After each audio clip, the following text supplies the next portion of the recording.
last 3 minutes of the game, they don't get a three off really in rhythm until the ATO with Duncan when you're already up a couple possessions.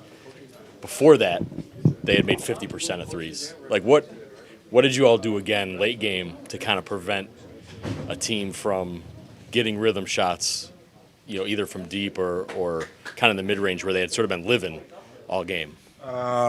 It's hard to prevent the mid-range, but you can kind of do a better job taking away the three. I feel like down the stretch we wasn't helping as much. We was letting them play one-on-one. Bam was able to get like two shots off from the paint from the mid-range area, which you got to live with that. And Brook was all over him, contested both shots, but we did not overhelp.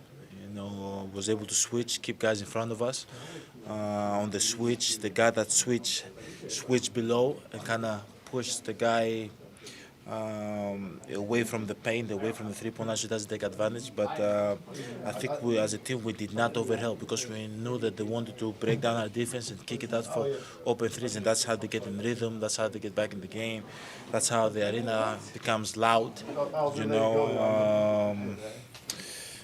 And we were able to do that. Now, offensively, I think Chris, Dame, guys got to the spots, was able to execute a lot of pick and rolls with Dame as the ball handler, few pick and rolls with Chris as the ball handler.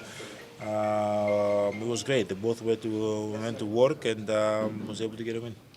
After the game, Griffith kind of mentioned that you said, hey, let's go to Chris here. Like, the matchups work a little bit better. What were you seeing out there that you thought, all right, working that action through Chris as opposed to working everything through Dame might work out for you guys? I just, Chris has been a lot of times in a situation like that, and he's going to make the right play. 2 times he was able to shoot it, and 1 time he threw a lob for me in front of the rim. We've been many times in situations like this, and it's obviously like a comfort level with Chris. But obviously, you know that Dame is a threat, and we kind of, like when Dame has the ball, and then you set a pick and roll for Chris, and then the Dame's on the weak side, they kind of forget about him, and the ball gets swinged, then he can play one-on-one, or then I can go set a pick and roll for him. I think it kind of helps the flow of our offense when it doesn't always has to. When we initiate our offense, it doesn't always have to be Dame and Giannis straight away pick and roll. You can go to Chris and Giannis, then it can be swing to Dame and Brook, and then we can play from that. I feel like that's where we are. All played as a team. The energy is better. Everybody's moving the ball. Everybody's touching the ball, and we can be more effective that way. What does it kind of mean to have 3 guys that see the floor at such a high level, like you and Chris and Dame, out there at the same time? Like, to be able to, yes, of course, to understand the game at that high of a level late in the game. No, it's great. For me, it's like a heaven when you have 2 guys that can create their own shot, and like I just gotta down the stretch. I don't have to make something happen, and I can just be like the guy that set the screen and roll and kind of play the second side or play behind the defense. It's great. My whole career it's been that way. In the past couple of years, Drew and Chris was able to do that, and now we have also again Chris and Dame that they can do that, and it just makes the game easier for everybody. Like when they're able to initiate their offense and do something, get something off the dribble, maybe it's their shot or breaking down their defense is great. And when they cannot, they can just hit me in the pocket, and then I can spray the ball to the corners or kind of attack one-on-one, get to the free throw line, or make something happen. What is the feel like on the roll where Chris throws you the lob and you get the free throws? He's like, well, I knew the taller guy, Bam, was on me, so I'm just going to throw it where the highest jumper is. But, like, did you see the ball release? Do you kind of just know? No, I didn't see the ball release. When he threw it, I just looked up and I saw the ball and just jumped. What's the rhythm there, or the chemistry between you two doing that for so long? I feel like we've talked about it many times, and a lot of players, when they see a guy like that, they're going to try to throw a bounce pass, or going to try to throw it right away to me. And, we've talked many times, just throw it in a place that only I can get it, and I'm going to try to go get it. Sometimes it's going to be too high, and I'm not gonna be able to get it. But damn sure nobody else next to me is gonna get that ball. Especially when they switch and I have like a guy, like a two guard or the point guard, try to front me in the post or a guard me in the post. It's very very hard. The only way they can get it is if the ball is low, or if it's bounce pass. And I think Chris just puts me in a situation that even he threw one in the first half, two in the first quarter, or second quarter, I don't remember one that I almost dunked it. Like he throws it in position that only I can go get it.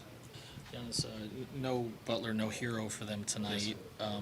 But when they're whole, do you still see them as a threat in the Eastern Conference? Of course, man. Of course, man. Miami is always going to be a threat. To play hard. They might not be flashy. They might not have the, sorry for my language, the most, attractive names, But they always play hard. Like two guys were down today, and you saw they almost beat us. It doesn't matter who plays in the game. They're always gonna play hard. They're gonna screen hard. They're gonna play for one another. They're gonna make that extra effort.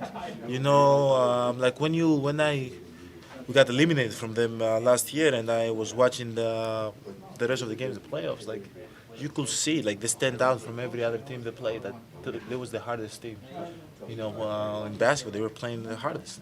So whenever you come here, you always know, no matter who's on the floor, they're always gonna have a chance to win a game because they always give everything they have. Dame said that Bam has become a better player over time. Do you see that too? He's obviously had to be aggressive tonight with the others out. But have you seen Bam's improvement over time? I know you've worked out with him in the past.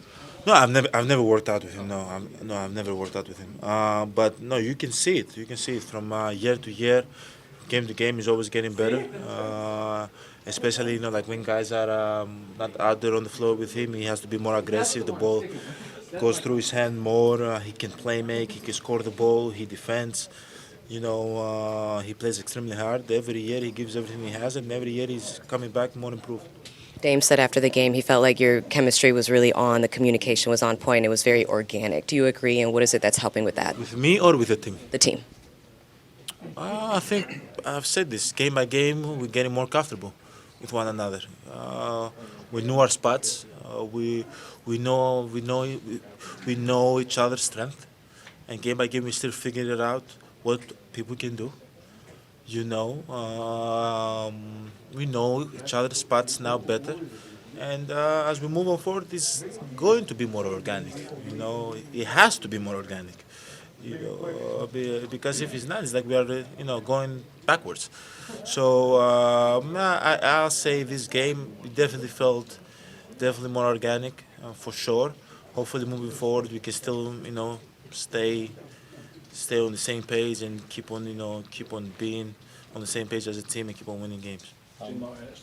Great.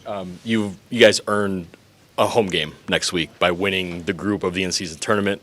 Realize there's a couple other games in between, but what does that mean to get another home game at Fiserv, but then with the chance to go to Vegas and maybe win a trophy?